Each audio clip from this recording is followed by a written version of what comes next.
Hey y'all, it's Amanda with Tap Mom and the Baby Brigade. Welcome back to my channel.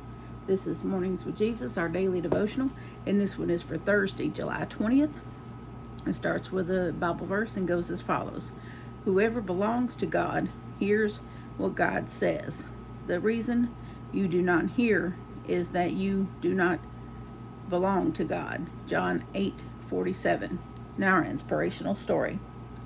Without realizing what she was saying, a toddler interrupted my prayer time with a friend. Stop talking to Jesus. Yes, the child's need for a frozen treat was strong, but it's highly unlikely that she had any concept of the weight or rudeness or ridiculousness of those words. Or are they ridiculous? Maybe that advice is wiser than it at first appears. My ratio of talking words versus listening words in prayer is often out of balance. Requests come naturally. There's no lack of needs to discuss with Him, but for me, the listening part of a conversation with Jesus gets shortchanged too often. After giving the toddler a popsicle, we all went out on the deck. My friend and I resumed our prayer time, not talking to Jesus, but listening. It took a while for the chattering in my brain to quiet down. I knew I was listening, not so much for a voice, but for impressions, inaudible whispers, and still quiet and the still inaudible whispers and the still quiet kind of why are my words twisted? Kind of communication Jesus is known for.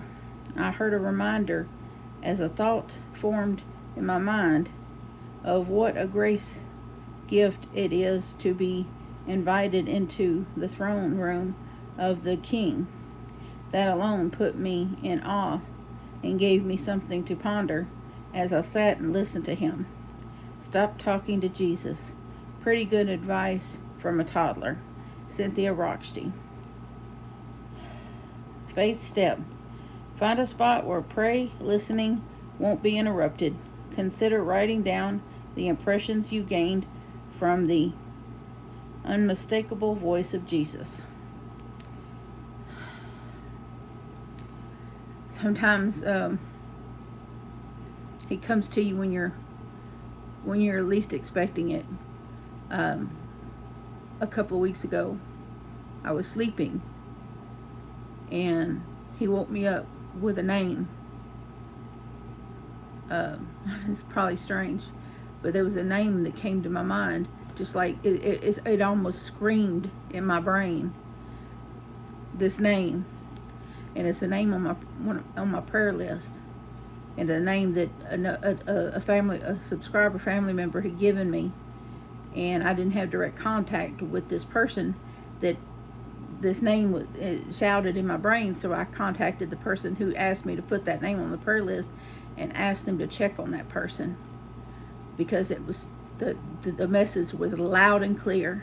Check on this person. Check on this person. And it took a little while for her to get back to me, but it did turn out that something had happened in that person's life at that time, that they needed extra prayer and extra, support. But,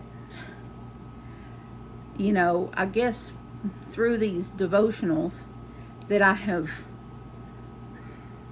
opened myself to those kind of messages, that channel is just open, that I left that door open between me and Jesus, that he felt like, that it was okay to just wake me up, from my sleep with that name just screaming in my head, and that's the first time that ever happened to me, but it needed immediate attention. And so I'm quickly with my phone emailing somebody in the middle of the night, because a name shouted in my brain from Jesus. I felt slightly foolish, but at the same time, I felt like I was on a mission, you know, and that I had to know if she was okay. I had to know if she was okay. And Jesus told me I had to make sure she was okay. And just try to be open, y'all. Just try to be open. I don't know if he's going to come to you in your sleep and shout names in your head, but just be open to his messages, and he will speak to you in symbols and impressions and whatever message he has for you. You just have to open the door and allow yourself to hear it, because it's important. If you're waiting for advice on something, or you have this platform like I do with this channel, and you just, you're just some person that's on the other end of a prayer list. Sometimes you just you just need to have that channel open. And I'm just glad that I was open. So anyway, I love y'all, and so does Jesus, and I will see y'all in the next one. Bye now.